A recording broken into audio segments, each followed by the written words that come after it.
வணக்கம். அனைவரும் நலமா? இன்று நாம் மினிமலிசத்தில் பரிசு பொருட்கள் பற்றி பார்க்கலாம்.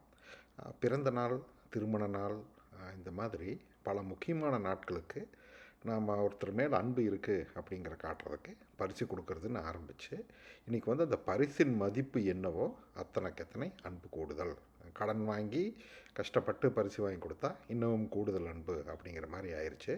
கல்யாணம், காது குத்து, நீங்கள் எதுக்கு போனீங்கனாலும் நீங்கள் எத்தனை மொய் வைக்கிறீங்களோ அத்தனை உங்களுக்கு அவர் மேலே பாசம் இருக்குது. நெருங்கி வரவுன்னா நிறைய மொய் வைக்கணும் அப்படிங்கிற மாதிரிலாம் கணக்கு வந்தாச்சு. அது 5 வருஷத்துக்கு முன்னாடி நீ எனக்கு 5000 ரூபா வச்ச, ஸோ இப்போ வந்து நான் உனக்கு எவ்வளோ வைக்கணும் அப்படின்னு கணக்கு போடுற லெவலுக்கு இந்த பரிசு பொருள் கலாச்சாரம் வந்து மாறிவிட்டது. முதற்கண் ஒருத்தர் மேலே நமக்கு அன்பு இருக்குதுன்னா அதுக்கு வந்து பரிசு பொருள் கொடுத்து தான் நிரூபிக்கணும்னு எந்த அவசியம் வந்து கிடையாது. அது குறிப்பாக இந்த பிறந்த நாள், திருமண நாள் இந்த மாதிரி நிகழ்ச்சிகளோடு பரிசு, பணம் இவற்றை நாம் தொடர்பு படுத்துவதால் இது தேவையில்லாத இந்த பாகுபாடுகள் வந்து வருகிறது. அது நீ அதுக்காகவே நம்ம கடன் படக்கூடிய இது வந்து வந்துருச்சு. ஸோ இப்போ வந்து நிறைய கடன் வாங்கி இஎம்ஐ வாங்கியெல்லாம் வந்து செலவுன்ற அளவுக்கு நம்ம நிறைய கலாச்சார மாற்றங்கள் வந்து வந்துவிட்டது. அதனால் ஒருத்தர்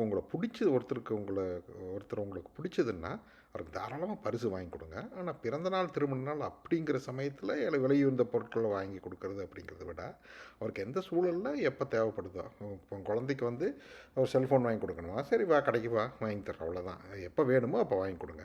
ஆனால் பிறந்த நாளுக்குன்னு அதை நம்ம அதை டைப் பண்ணி வைக்கும்போது என்ன ஆகுதுன்னா, ஒவ்வொரு பிறந்த நாளைக்கும் வந்து அவங்க அதை எதிர்பார்ப்பாங்க. இந்த வருஷம் 10,000 ரூபாய்க்கு ஒரு பரிசு கொடுத்தீங்கன்னா அடுத்த வருஷம் 15,000 கொடுக்கணும். அதுக்கு அடுத்த வருஷம் செல்ஃபோனு, ட்ரோனு, அப்புறம் காரு, அப்படி அது வேறு ரேஞ்சுக்கு வந்து போயிடும். கல்கத்தாவிலேருந்து ஒரு செய்தி வந்தது. ஒரு பையனுக்கு வந்து அப்பா BMW கார் வாங்கி கொடுத்தாரு. ஆனால் அந்த பையன் ஃபெராரி கார் கிடைக்கல அப்படிங்கிற கோபத்தில் இந்த BMW காரை ஆற்றுலேருந்து கீழே தள்ளிட்டான். ஸோ அதே உனக்கு ஒரு சைக்கிள் மட்டுமே வாங்கி கொடுத்துருந்தா அவன் இந்த லெவலுக்கு வந்திருக்க மாட்டான்.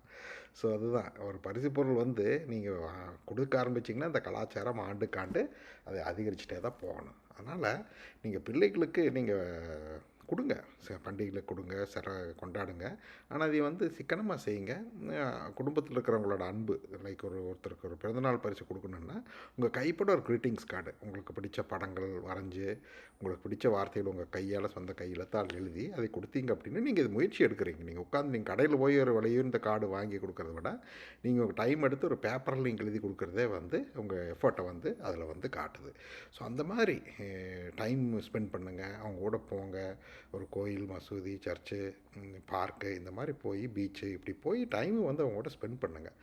பிள்ளைகளுக்கு வந்து அன்றாடம் நீ என் வாழ்வில் வந்ததால் என்னென்ன மாற்றம் வந்தது அப்படின்னு நீங்கள் அவங்களுக்கு டெய்லி சொல்கிறதே ஒரு பரிசு தான். நீ என் வாழ்க்கையில் வந்த, எனக்கு ரொம்ப சந்தோஷம் ஆயிடுச்சு அப்படின்னு சொல்லுங்கள். அவங்களுக்கு அடிக்கடி க்யூரியாசிட்டி அதிகரிக்கிற மாதிரி கேள்விகளை வந்து கேளுங்க. அவங்க தப்பு பண்ணால் சாரி சொல்லி கொடுத்து பழக்குங்க, நல்லது பண்ணால் தேங்க்யூ சொல்லுங்கள். ஸோ இந்த மாதிரி நம்ம பிள்ளைகளுக்கு கொடுக்கக்கூடிய சிறந்த பரிசுங்கிறது அவர்களை பண்புள்ளவர்களாக வளர்ப்பது தான். ஸோ இந்த பதிவு பயனுள்ளதாக இருக்க வேண்டும் நம்புகிறேன். மீண்டும் அடுத்த பதிவில் சந்திப்போம். நன்றி, வணக்கம்.